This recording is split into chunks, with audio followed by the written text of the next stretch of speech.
so that's good. All right. Let me read to everybody what we're talking about here. If you're getting a license to carry, there are certain requirements. And I'm going to read some of them.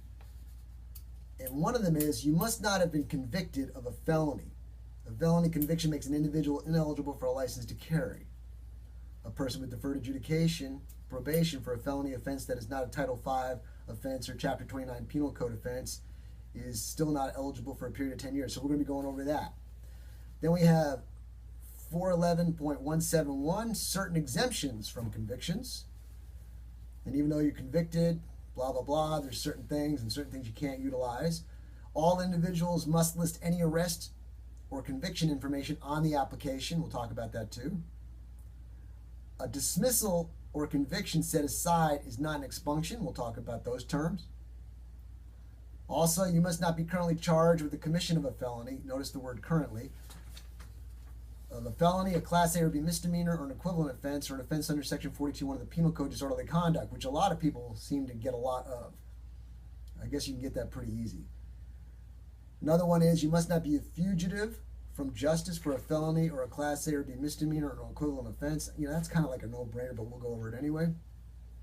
And finally, you must not have been convicted in the 5 years before the date of application of a Class A or B misdemeanor, an equivalent offense, or an offense under Section 42.1 of the Penal Code, disorderly conduct. Now that one, Ross, is one that comes up a lot. Right, and I was going to get to some of these. So, I mean, I get these calls maybe once every week, 2 weeks, and people will call in and ask, well, I had this way back when, and, you know, does this prohibit me from getting a license to carry? And I'll tell you, it's under Texas Government Code 411.172. That's again Texas Government Code 411.172. This is going to tell you about whether or not you're eligible, and it's pretty straightforward. Especially don't pay a lawyer for advice on this. If they'll give you the free advice, take it, but you can really go just Google it yourself. It'll come up. You type in license to carry eligibility in Texas. You're going to get probably this code provision as the first hit. And you just click on it, it's going to tell you, you know, and the main things are, you got to be 21 years of age. You cannot be a felon, right? It's not any kind of year period. You cannot be convicted of a felony, period. We're going to get into some nuances of the word conviction, but I think the second or third subsection here that says cannot be convicted of a felony is straight up. If you are a felon and you have not had your disabilities maybe removed or some of the other things that we've talked about on this show, and I don't even know that that applies, but unless there's some kind of exception that we're going to talk about later, if you're a felon, you cannot get your license to carry, period. So that's where we stop there. But let's say you don't have a felony, maybe you got a deferred, maybe you got a Class A or B misdemeanor. Well, then we get into some other of the ambiguities maybe, or ambiguities. I always love that word, I always do that. But anyway, you cannot be a fugitive from justice for a felony or a Class A or B misdemeanor. A lot of people will call me if they have a traffic ticket with an FTA and say they're going through their license program. Is that going to get them? That doesn't get them right there, because that would be a Class C, okay? And technically there would just be a show cause order on the FTA, and so unless they've actually been charged with that, or there's some other kind of underlying offense there to increase that charge, that's going to be a Class C. That's not going to fall into that. Okay, I missed something. FTA. So a fugitive is a failure to appear. Failure to appear, okay. Okay, you can be under failure to appear for a court order. There could be some reason why you might be considered a fugitive in that situation, but it's not going to apply to like you missed your municipal court for traffic or something like that. And if you do that, don't freak out. Just call the clerk and tell her, hey, can I send my money in, right? Or can I? They'll always be happy to take your money, right? Okay, and I will. If you want to call me, I can do it for you. Also, we're not getting into chemically dependent people and people incapable of handling their firearms mentally, but those are always things that you need to be looking at as far as eligibility. I'm getting there. I'm trying to be cut off here and hurried up. But I wanted to point out all these things because they're kind of important. And yes, if you're filling out the application process, you want to make sure, and you're not sure, you need to call an attorney or look or make sure that you understand what a conviction or deferred adjudication or some of these things mean, because you need to know what you need to fill out on the application, because not filling out the application honestly or filling it out falsely, okay, could cost you the ability to get your license to carry, because that's one of the subsections, subsection 14. Okay, so you need to make sure that you understand this so that you can accurately fill it out. And because as the attorney, if you don't need to say something, you probably don't need to say it. I mean, I'll say that. But as a bar member to get my license, I just told them everything that I thought, simply because I didn't want them saying that I misled them about, one of the many troubles that I have caused in my lifetime. But as a youth, we learn so much about you every week that you come on. Yeah, no, you should just it's like a soap opera. Hey, but don't get me started on my love life. But anyway, well, man, all that fan mail I get, I'm telling you, I'm suing you for back problems because all those duffel bags I carry in here. So let's get into. I'll try to get out of here because I don't have a lot of time. These guys always push me out of here, and then they always try to ask me questions later. But conviction. So it's also going to be defined differently in almost every single code section in Texas. What a conviction is under this code can mean a deferred adjudication. So the way that I explain deferred adjudication versus regular probation is it's kind of what the terms and the phraseology says. Deferred, you're putting off. Adjudication, which just means a judgment, a formal finding, and a formal order, a judgment. So you're putting off judgment. And so there is no technical conviction, right? If you get deferred adjudication, you're placed on probation, and if you successfully complete that probation, the case is dismissed. If you get regular probation, or what's called community supervision probation, right, you actually have a conviction and you are sentenced to jail, and then they suspend the jail sentence, i.e. they probate the sentence and place you on community supervision and allow you to do that, and you can be discharged. And we've talked about some of the things about maybe why after your discharge you get your disabilities from your felony removed. However, they're two different things, and so even though you don't have a conviction, for purposes of license to carry, a deferred adjudication will be a conviction, okay, unless if it's not within the last 10 years. Okay, if it's not within the last 10 years, and that is defined, it is going to say that the person on a date not less than 10 years preceding the date of the person's application for a license under this subchapter, unless the order of deferred adjudication was entered for Title V, is going to mean offenses against the person: murder, manslaughter, negligent homicide, rape, kidnapping, and assaultive offenses. Like you can have aggravated assault, you can just have assault on a family member, or you can just have simple assault. If you fall under Title V and it's a felony, okay, that means that it doesn't matter if the deferred adjudication is 10 years old. Unless the order deferred was against the person for one of those things. So unless it was for one of those things, if it's older than 10 years old, if you were put off probation 10 years ago, if you successfully completed and the case was dismissed, right, 10 years ago, that means that you are eligible now for a license to carry, unless it's one of these things. And so that would think they're going to give you a gun if you kidnap somebody, sexually assaulted somebody, murdered somebody? Right. Well, obviously not. So, right, but those Title V, Chapter 29 things, right? And so remember that we have some juvenile provisions, okay, and so it could possibly fall under one of these things. That's a whole new beast we don't really have time for today. If you do fall into one of these juvenile type of situations and you have a juvenile record, come holler at me.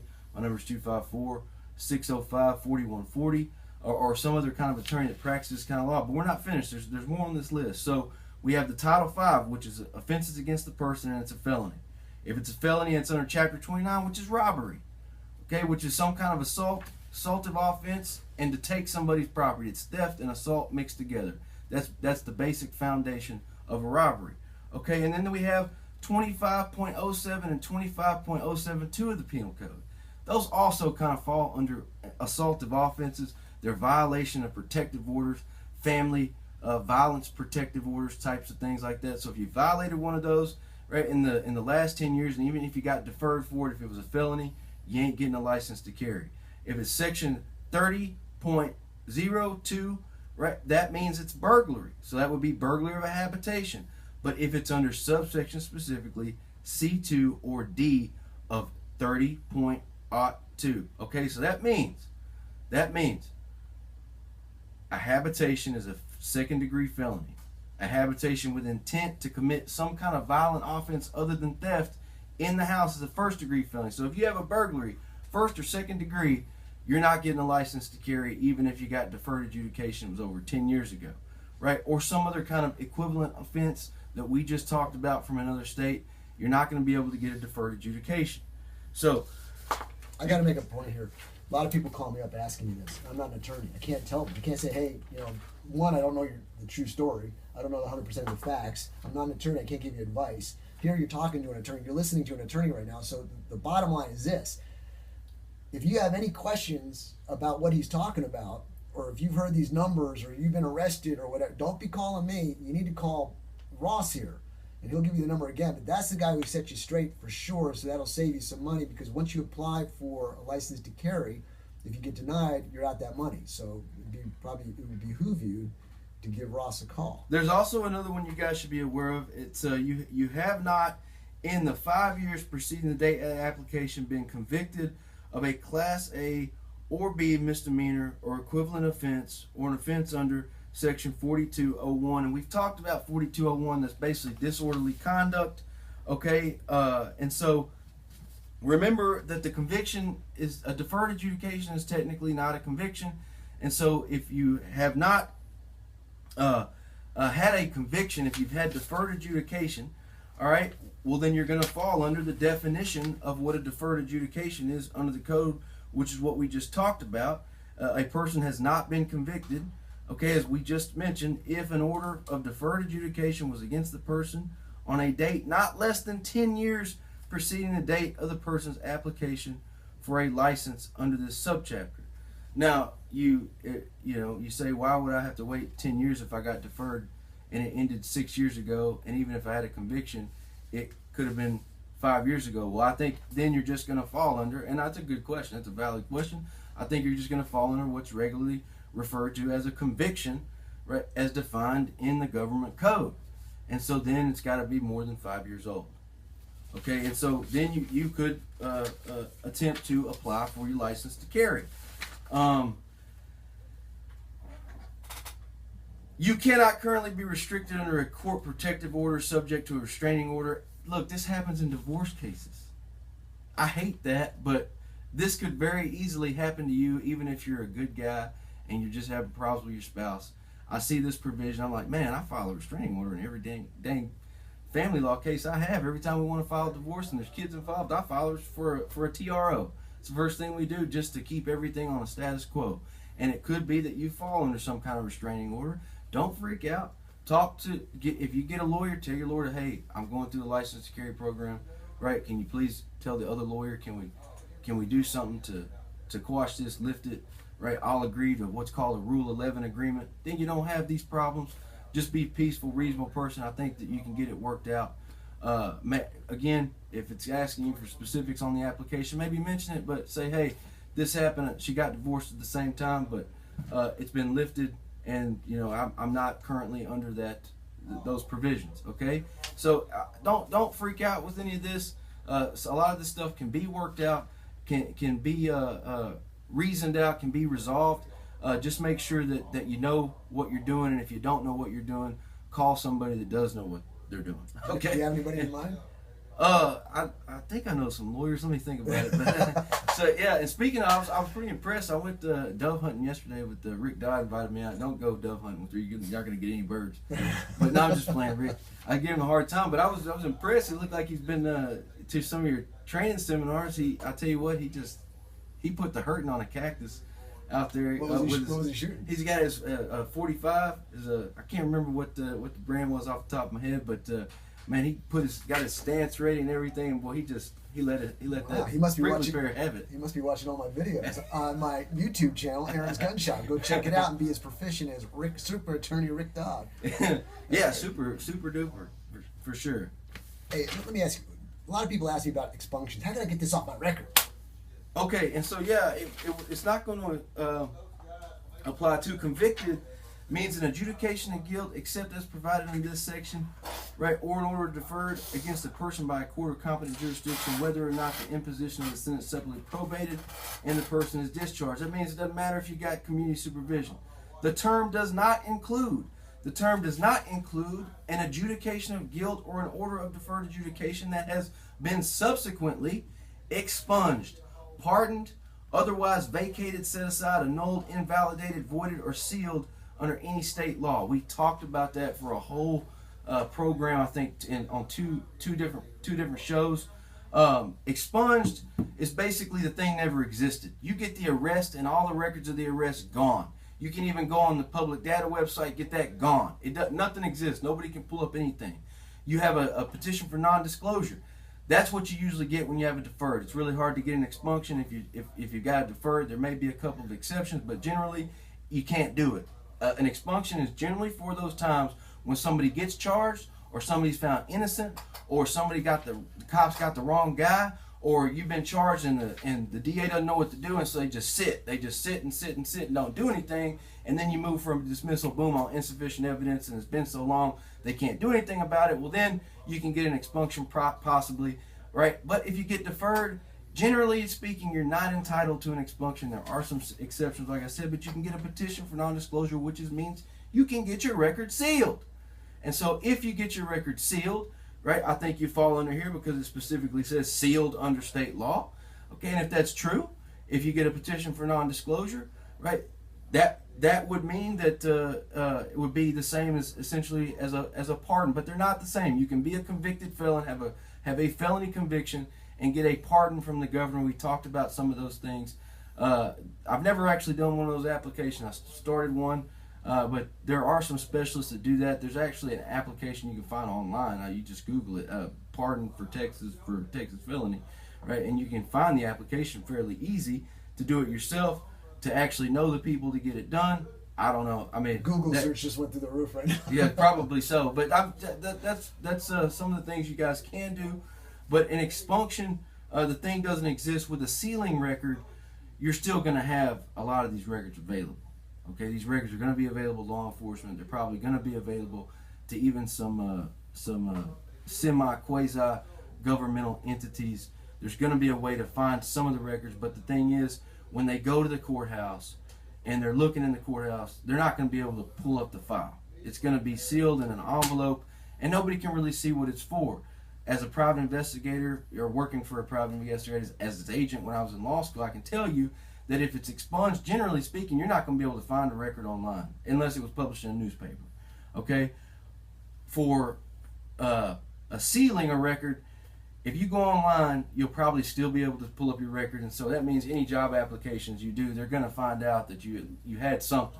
They're going to see a record pull up that says deferred adjudication. May not be able to tell what it is. They may be able to tell what it is. Just kind of depends on the county that's recording it.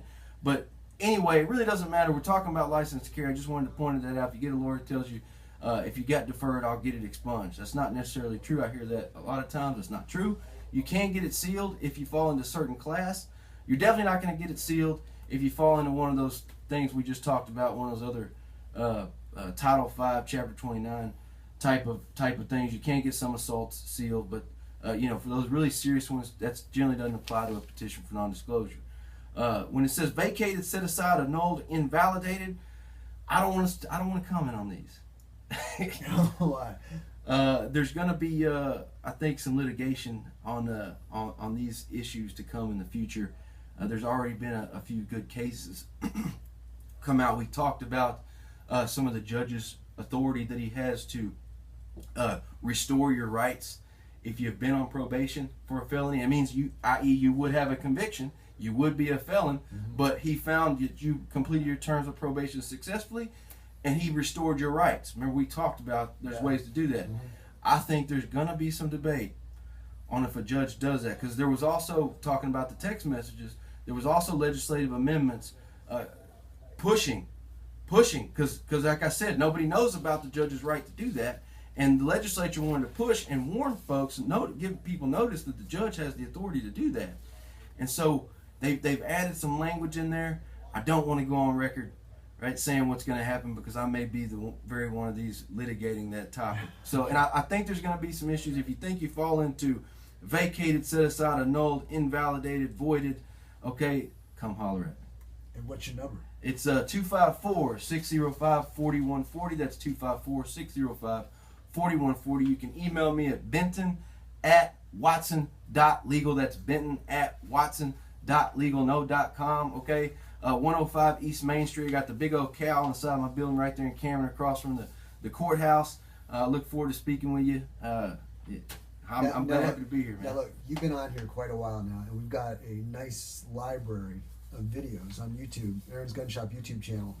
If you missed some stuff here, you can just go right back to this and listen to it again. Probably be up by this week. It's probably going to be up a little bit later in the week, but normally we've got a whole bunch of stuff on there. But I wanted to go over a couple other things, Ross.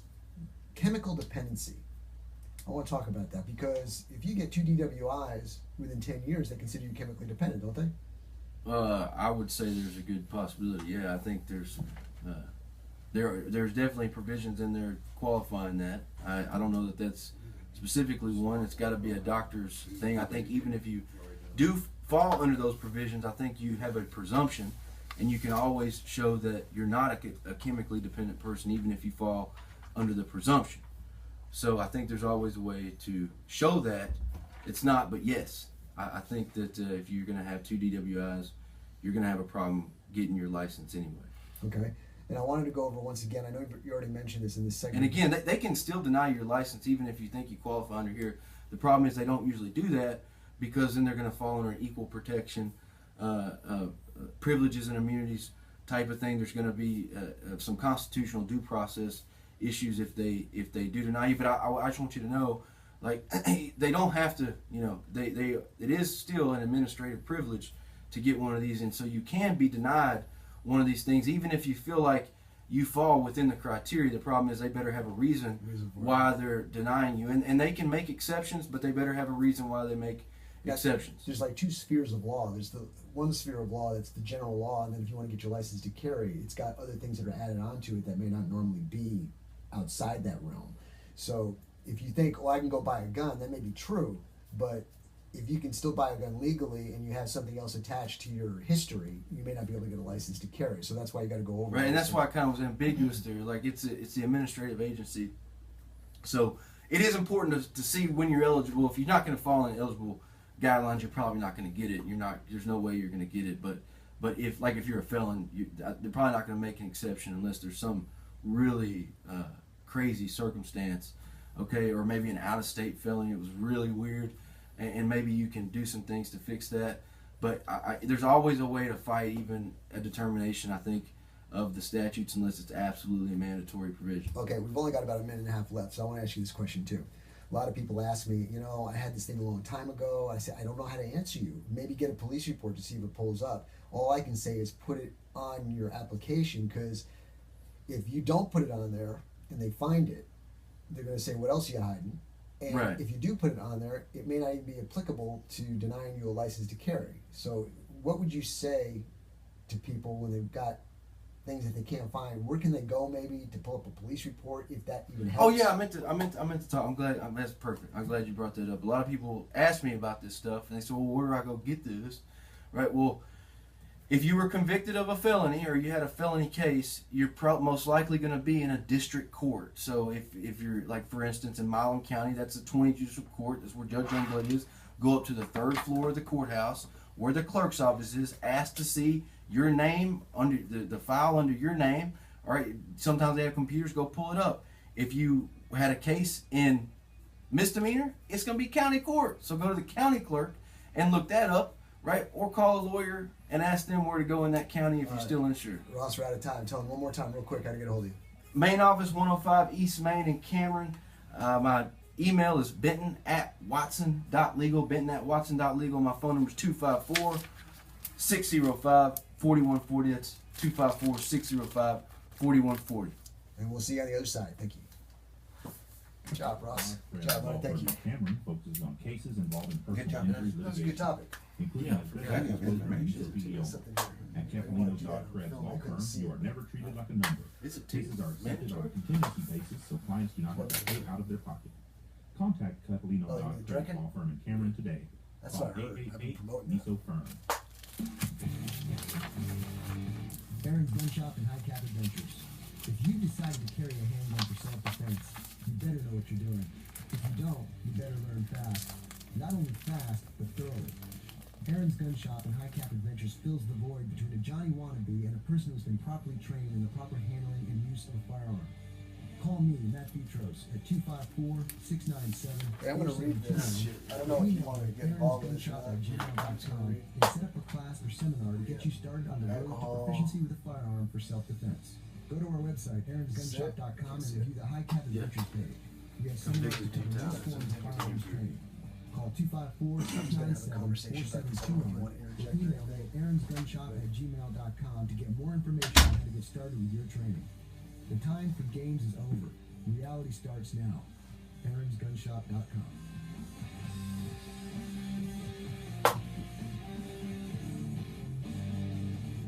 When calamity strikes, will you be ready? Syntech Tactical Gear and Temple has the military Man, that's kind of Uh-oh, that sounds like trouble, double trouble. Oh, no. Picture. Pick up on and so much more. Call Syntex Tactical Gear at 254-231-3583 or check them out on the web at syntextacticalgear.com. That guy's gonna make me famous. Your camping, hunting, I think I'd feel more Call comfortable Syntex with the church Tactical having and Temple at I would tell me, I'm sure you would, but 254-231-3583 or check them out on the there's web making a at comment in here that the defense attorney may say it'll give the appearance of guilt, and I want to make a comment as just cover it up, or at least have the gun there. But I'm just going to scan through it just because I got dead space, I got to fill it. Now, Eric, when we come out of the commercial bed, we use a music bed to bring you back. Is that correct? Or we go to bed?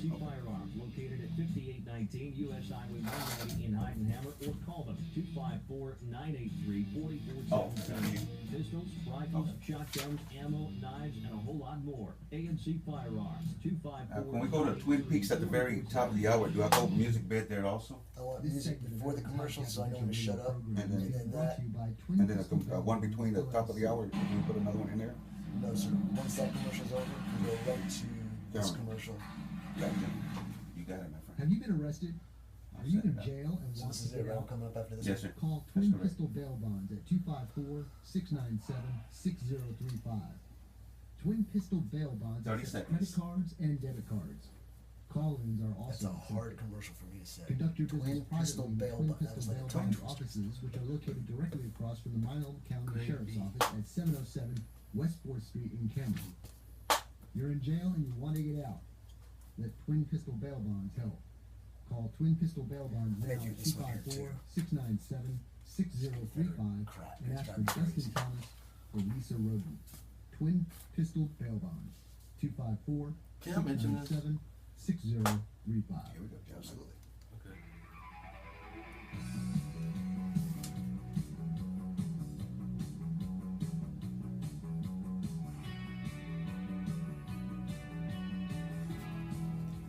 Welcome back, everybody, to the Aaron's High Cap Adventure Radio program. Again, it's September 2nd, 2017, and we are live here at the Rockdale station, KRXT 98.5 FM. You want to be part of the show, give us a call, 512-446-6985. Normally, we record live at a different station, and we are here today, and hopefully in the near future, we'll be on both live. So we're working on it, see what we can do. Now, our topic of interest section.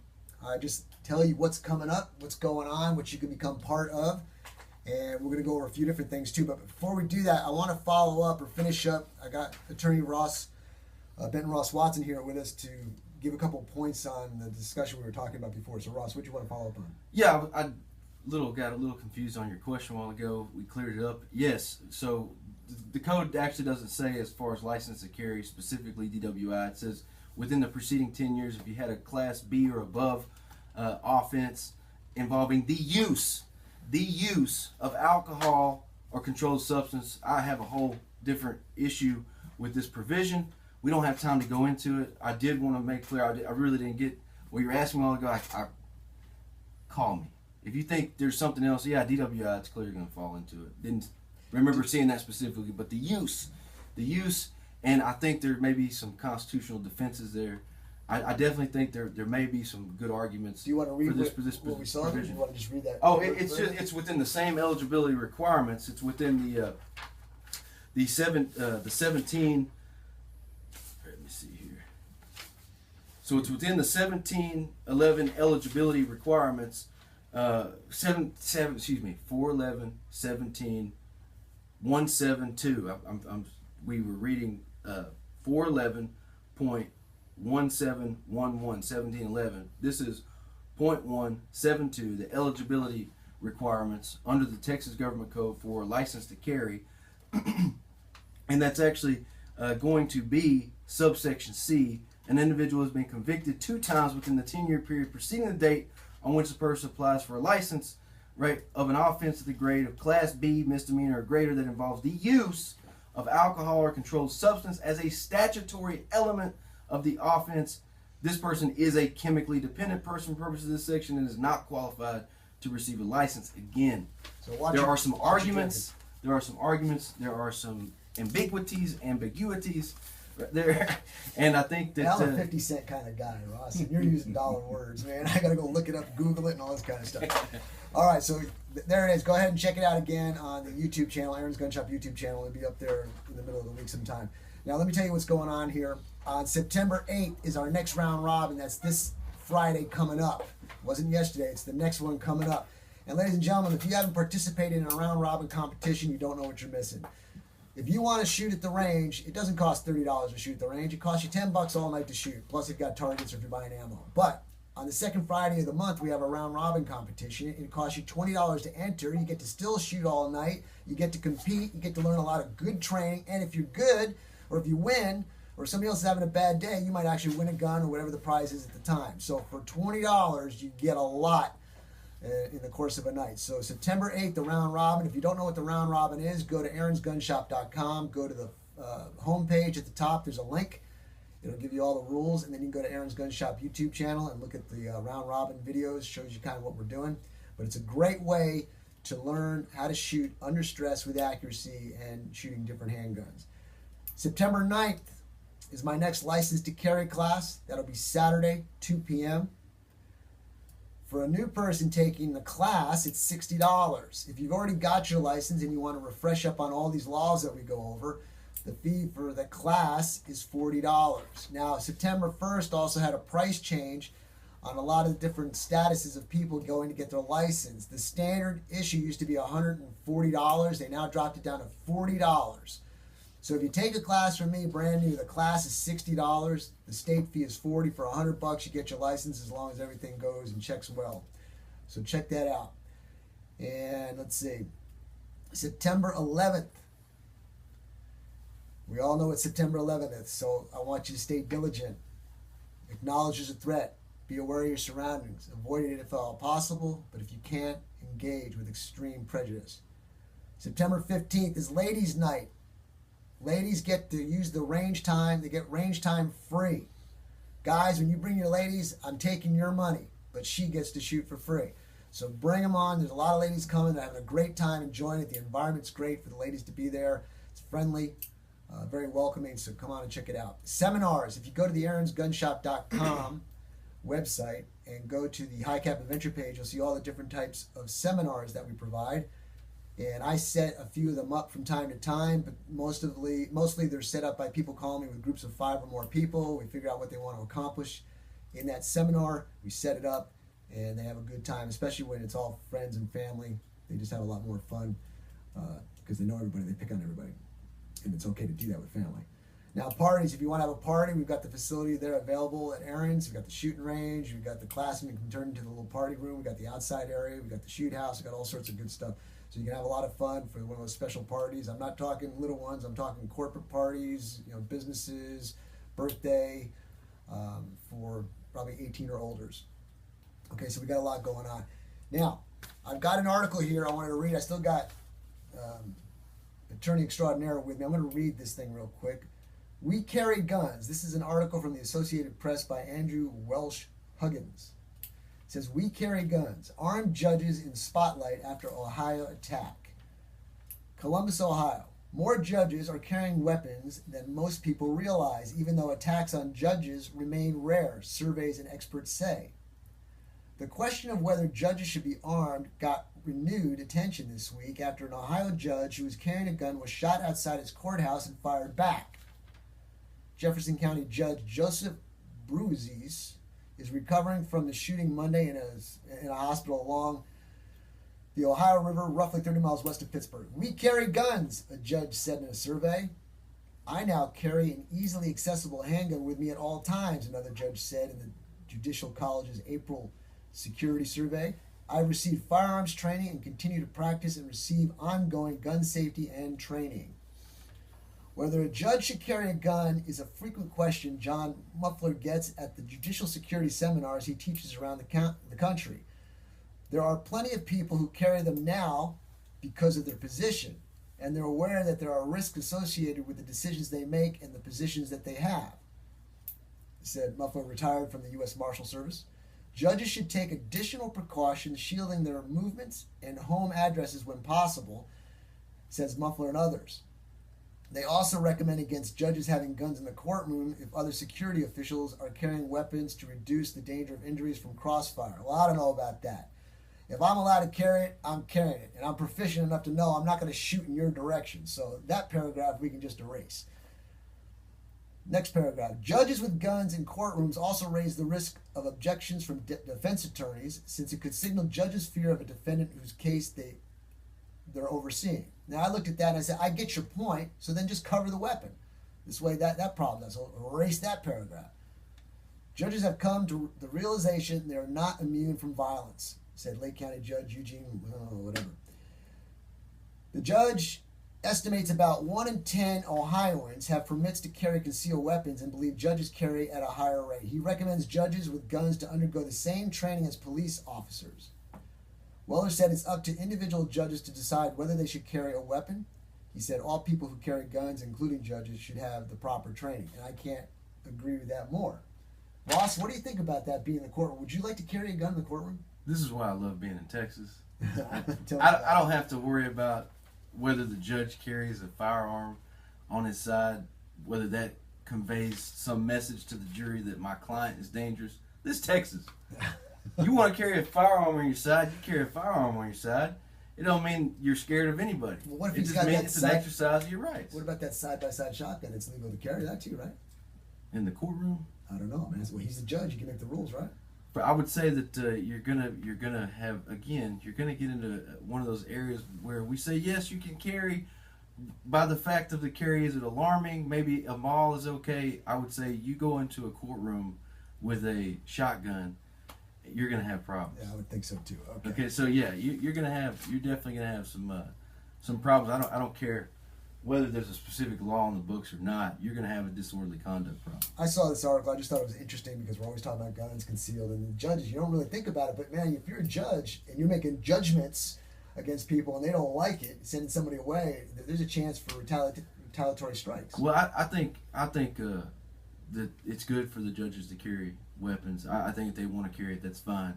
There may be some argument, but I think my personal stance on it too is that I'm probably more comfortable with the judge having a weapon. Now, I've been known to be held in contempt, but I don't think I've ever raised to the point of them wanting to shoot me, and I think that that would make me feel more safe with the judges. All right. Well, listen, everybody, we're getting to the top of the hour. We're going to take a break. When we come back, the voice of law enforcement. Hey, thanks, man. Hey, no problem. Yeah.